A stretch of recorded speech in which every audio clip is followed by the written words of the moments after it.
Ciao a tutti e bentornati sul mio canale. Oggi voglio parlare di un argomento di cui non ho mai parlato prima qui sul mio canale, cioè la paura di parlare in italiano. Prima di iniziare voglio parlarvi di una piattaforma molto interessante per praticare la vostra conversazione. Questa piattaforma si chiama italki e questo video è in collaborazione con loro. Io uso italki tutti i giorni perché insegno su italki e questo mese ho anche iniziato a studiare. Infatti ho trovato un insegnante con cui praticare il mio inglese perché voglio continuare a studiarlo. Quindi se state cercando un modo per praticare o continuare a studiare la lingua italiana o in realtà qualsiasi altra lingua, vi consiglio di dare un'occhiata a questo sito. Vi lascio il link nell'info box qui sotto e grazie a questo link potrete ricevere $10 in crediti nel momento in cui acquistate una lezione, e poi è un modo per instaurare un rapporto umano con qualcuno che vi sostiene, vi motiva e vi incoraggia a fare sempre meglio e a imparare la lingua che state imparando. Detto questo, possiamo iniziare. Nel video di oggi, come dicevo prima,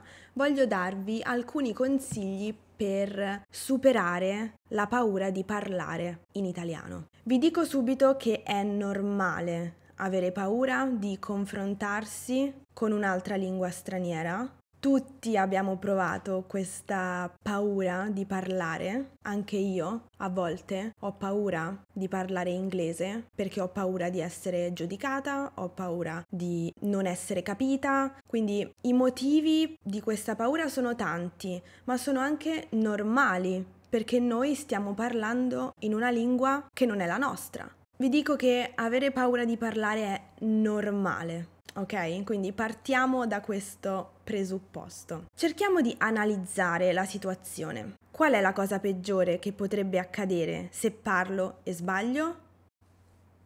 Niente. Non succede nulla. Anzi, creerete un'opportunità per migliorare e per imparare. La cosa positiva di tutta questa situazione è che noi creiamo il nostro blocco, la nostra paura di parlare, e per questo motivo siamo anche noi a poterla mandare via.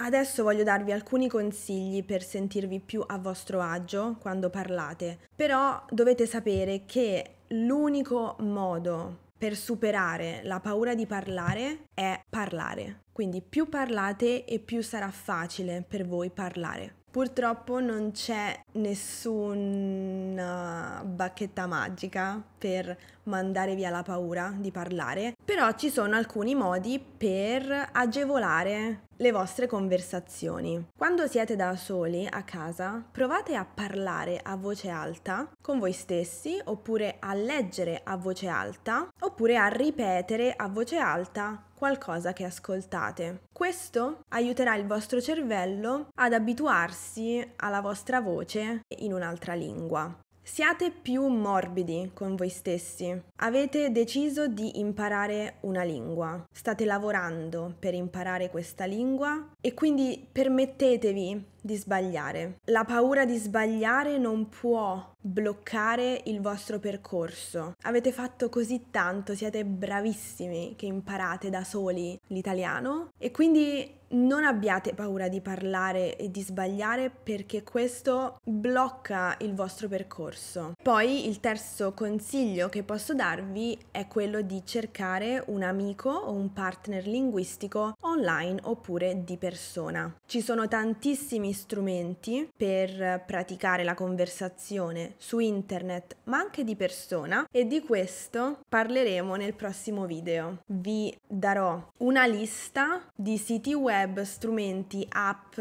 tutto quello di cui avete bisogno per praticare la lingua italiana nella conversazione anche in modo gratuito. Condividete con me la vostra esperienza nei commenti. Fatemi sapere se avete paura di parlare oppure se siete riusciti a superare questa paura. Sono molto curiosa di saperlo. Io vi ringrazio tantissimo come sempre per aver guardato questo video e noi ci vediamo nel prossimo. A presto, ciao!